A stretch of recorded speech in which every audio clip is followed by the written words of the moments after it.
So today I'm going to be telling you guys about how I got into NYU for the class of 2024. Okay, so if I keep looking away from you guys, honestly, I'm like using the front-facing camera to record this on my phone, so I don't really know if I'm looking like here or if I look here, but honestly I'm gonna look here, which means I'm looking at myself, but like I don't know what else I'm supposed to do. I don't even know if that was fucking English, but you know what, we're just gonna get with it. I'm sitting here comfortable as hell, ready to tell you guys. So I wanted to break it down into 5 different parts. So I'm going to be talking about my extracurriculars, my stats, my test scores, my recommendation letters, and my essays.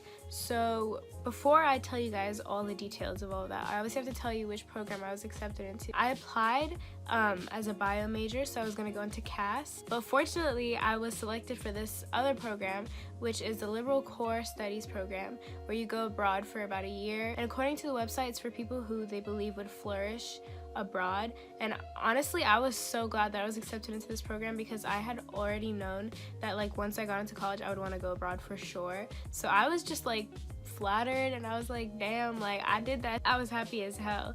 And my program is for the first year, so my freshman year I'm gonna go abroad, and the city or location that they chose for me to go abroad to is Florence, Italy, which is so fucking amazing. But the worst part about it is with this whole corona thing, I don't really know if it's still happening, to be honest, but I'm gonna still go to NYU because that's my top school and they gave me decent money, and although it's hella expensive, I'm sure it'll be worth it and it'll give me a lot of opportunities. Some backstory: I'd always wanted to go to NYU. It was always one of my top schools. Along with it, I also really wanted to go to like USC because I'm really much of a city person. New York City, like I love it. Like whenever I'm there I feel so zen and like I fit in, and it's just bustling, and the environment just makes me feel really at home. And also I have some family there, so it made going there and applying to NYU super, you know, attractive to me, so I wanted to do it. I had visited the campus a couple times before I applied, and I had been to New York a couple times before I applied, so I knew basically what it was like, and I knew NYU was really like a school college campus. It was kind of just like a part of the city and instilled in Soho, and so that was something that I actually really liked, because me being a person that likes cities, I thought that that would be the perfect way for me to get the best of both worlds of my education and kind of living in the city. And I also thought that it would be a great way for me to become independent quicker and become an adult quicker, because I feel like I've been a little bit sheltered my whole entire life living in Northern Virginia. So obviously New York City was like top tier for me. I was like, oh yeah, I definitely want to go there. Getting to go to Florence is even better because I wanted to go abroad anyway, and I've always wanted to go to Italy. Italy's just gorgeous, and Florence itself, like the campus for NYU Florence is just absolutely gorgeous too. So I was like, hell yes, bitch, like I'ma definitely take that offer. And they gave me a scholarship for it too, so I was like sitting here like looking like Boo Boo the Fool if I didn't take the offer. So obviously I took that shit, like come on. Honestly, coming towards the time of acceptance day for early decision 1, which is what I applied, the notifying date for whether or not you got in basically was December 15th, and they gave it to us a couple days earlier, and they gave it to me like at a time that I did not expect it to come. And as like the time was getting closer to the 15th, I was just losing kind of faith in myself, thinking that I wasn't really gonna get in, just not really sure honestly. But I saw my acceptance letter and I basically started bawling my eyes out because I just was shook. I was like, I did that, and you know, I felt like everything that I had worked my ass off for in high school and middle school and extracurriculars and everything that I had just done, like I felt like it was worth it and that I made it basically. So moving on, the first thing I wanted to talk about were my school stats. So before I wanted to start, I wanted to show you guys this right here, which is a diagram that NYU posted on their Instagram about the class of 2024 and their acceptance stats basically. And this year's class was the most competitive in NYU history with an acceptance rate of 15%, and I was shook. So moving on to my own stats. The reason why I wasn't really sure that I was going to get into NYU is because my stats were decent compared to Nova kids. They were a little iffy. But the thing is, I did a lot of stuff out of school, like my extracurriculars and a lot of stuff that was happening in my life that, you know, prevented me a little from diverting all my attention to my academics. But honestly, like the way that I framed my high school career, I don't think I would ever change it, because I feel like it was definitely what was right for me. I chose to focus on things that I was passionate about. So out of a 4.0 scale, my GPA was a 3.7. That means that I had mostly A's and B's. When I talked to a lot of people that got in, they were telling me how they had like 4.0s and above, and I was like, ah shit, did I really deserve to get in? But you know, NYU looks at its applicants holistically, so that made me realize that, you know, it wasn't just academics that got me in or that got other people in, because I watched some YouTubers and other videos and other people that I know that have gotten in that didn't have the best stats, that didn't have a 1500, 1600 SAT or a 5.0 GPA.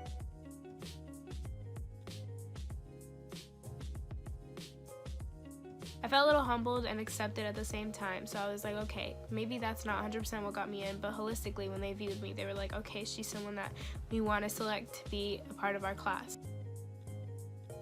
So the next thing I wanted to talk about was my extracurriculars, and throughout my high school career I had a lot of extracurriculars under my belt. I didn't really start doing them until about junior, sophomore year, merely because I had to watch over my little sister, so I wouldn't really be able to stay after school. But around my junior year, she had gotten old enough to stay home alone, so it allowed me to do a lot more. So I was in a bunch of different clubs, but I also had hella board positions and leadership positions in these clubs, which I was really passionate about. I didn't take any positions that I wasn't passionate about, so I diverted a lot of time and attention to the clubs that I had leadership positions on. So looking here, I'm just going to list a couple of them. I was the president of the Muslim Students Association at my school. I was the president of the W.E.B. Du Bois Honor Society. I was a member of the class board in my junior year. I was the secretary for Social Studies Honor Society, and I was the treasurer for the Locking Arms Club, which is a club for minorities at our school. So I did a lot of minority work in my school just because I wanted to spread more awareness, and it was what I was passionate about. Now, having all these leadership positions, I feel like maybe stand out in the applicant pool just because it showed them what I was really good at, and I personally believe that I'm a great leader. I felt like that was another reason why they selected me to become accepted as a student. I also feel like the leadership positions that I had also showed that I was great at working with others and doing teamwork, and so that also was another thing that they were probably interested in. One thing that I did want to say is that if you're viewing this and you're like a sophomore or junior, it's not too late to join these clubs and extracurriculars. You don't have to fill up your belt. Like, I had so many clubs under that a lot of the time I'd be stressed with my leadership positions as well because I had a lot of things to do, and it felt like I was taking multiple other classes along with the ones that I had at school. But if you find something you're really passionate about, then you should definitely look into becoming a board member for any of these clubs or organizations because you could do a lot and influence a lot of people. But if you just want to be a member in the clubs, it's also really important to get out there and to do other things. Along with the extracurriculars I also did a lot of volunteering. In my high school career, I accumulated over 600 hours of volunteering and community service, which also was another thing that I was passionate about. I volunteered at shelters, I volunteered for my school at a lot of events, I volunteered at religious events, I volunteered at a lot of different events, and honestly I feel like that also made me stand out a little because I showed that I cared about my community and that I wanted to make a difference, and it was another thing that I was really passionate about, obviously very progressive and something that I was interested in. So moving on to my test scores. This was something that I wasn't really sure I wanted to share, but honestly I thought that I needed to just because I wanted to emphasize on the holistic viewpoint that NYU has when accepting their students. I didn't really have a good SAT score, especially compared to people who live in Northern Virginia and in my area. A lot of people have their parents pay for them to take courses like prep classes for the SAT or ACT. I personally took the SAT 3 times. I personally could not afford to take a prep class, and also I really wanted to focus on my academics, so I didn't really have enough time to study that much for my SAT. So I did not do very well on it. However, I know I could have done better if I dedicated more time towards it.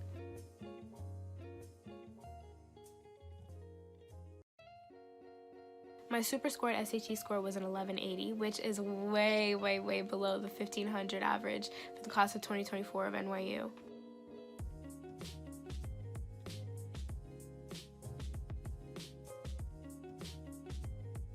Moving on, I wanted to talk about my essays. So for my NYU essays, there was obviously the Common App essay, and I applied through Common App, and then there was also an extra writing supplement. My Common App essay was about my parents' divorce and how it affected me and why I struggled a little bit in the early years of my high school career, and that's why my GPA wasn't as high as I would want it to be. I also talked about living overseas for half of my life, which obviously made me really love diversity, inclusivity, and that's why I have such a progressive viewpoint and joined a lot of minority clubs at my school. I also wrote about in my supplement, which was basically asking why NYU. I wrote about the different campuses that I was applying to, and I applied to NYU, obviously the main campus. I applied to Abu Dhabi because I had visited it and I actually liked it a lot.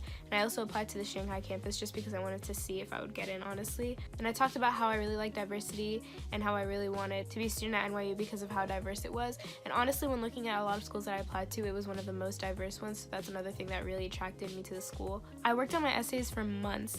I started writing my Common App essay in like August of 2019, and I submitted my application in November.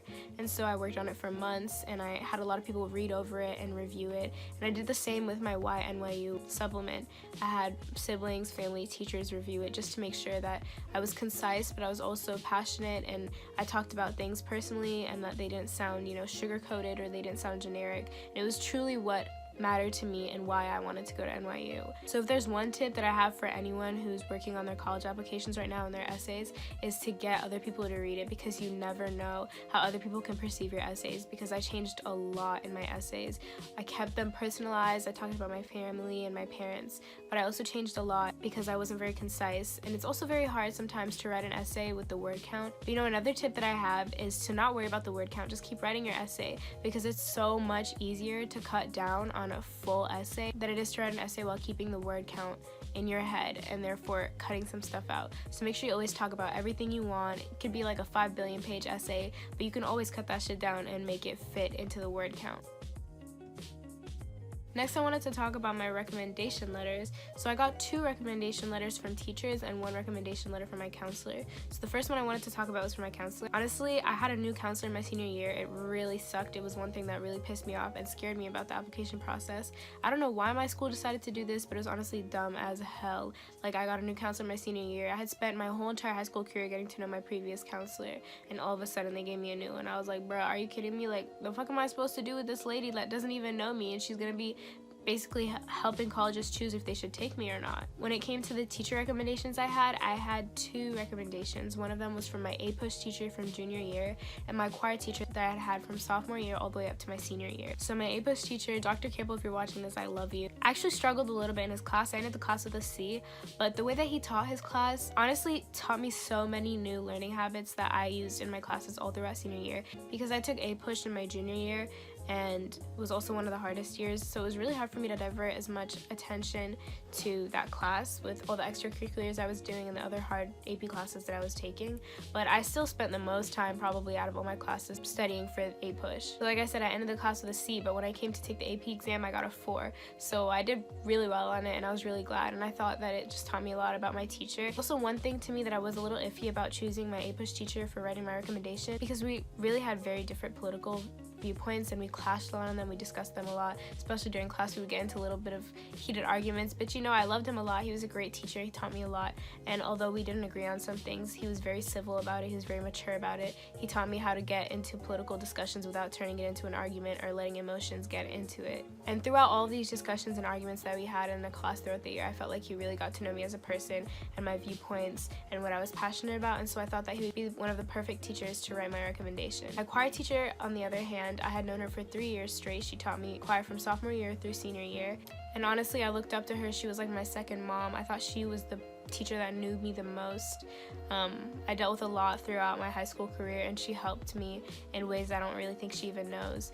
And so I knew immediately from the get-go that I wanted her to be one of the people that wrote my recommendation. A lot of people that were spectating my application process were iffy about me choosing her to write my recommendation simply because she was an extracurricular teacher and not a core subject teacher. But I wasn't, because I knew that she knew me the best, and I also knew that I spent the most time with her, and she knew what I was passionate about the most. And music was another thing that I was really passionate about, and I also wrote about in my writing supplement for NYU. So one tip that I have for anyone when trying to figure out who to write their recommendations for their college applications, make sure that you choose people that know you very well, or people that have known you throughout your high school career. Don't choose teachers that you're not really close to or that don't really know you, because they could say some things and word things in a way that you would not want college admissions people to see. And I waived my rights to view my recommendation letters, so I don't even know what they say. And a lot of colleges are a little iffy when people don't waive their rights, so that's another thing. Do not disagree to waive your rights. You should really trust the teachers that you ask to write your recommendations, so that you don't have to look over your recommendation and be a little scared about it or be confused.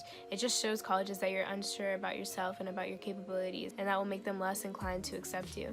It's also really important to form bonds with these teachers early in your high school career. So if you're watching this as like a freshman, sophomore, or junior, it's not too late either. Really get to know some teachers that you think you could bond with, or that could have discussions with you that are really important and honestly even life-changing, like I've had with my choir and APUSH teachers, because they will write your recommendations and they will write them good, and they will get you into that college that you want to get into. So that is all I have for you guys. I feel like I just talked so much. This video seems like it's going to be really long. If you guys have any questions or want me to make any other videos talking about the admissions process. Honestly, I would love to. Like, I'm really excited about this. I'm really glad I finally got the courage to talk about it online, and I've always wanted to start a YouTube channel, so obviously this is something new to me. If you guys have any more questions, you can leave them down in the comments. I could even do like a Q&A video about answering those questions that you guys leave in the comments about the application process. It just doesn't have to be NYU, it can be any school, because I applied to 11 other schools. NYU was not the only school I applied to. I had a lot of choices and options even when I chose to go to NYU, and so that's why if you guys are interested in any other details about my college application process or want any tips or questions, just leave them down below and I will definitely check it out. If you guys want to get to me really quickly or contact me quick about anything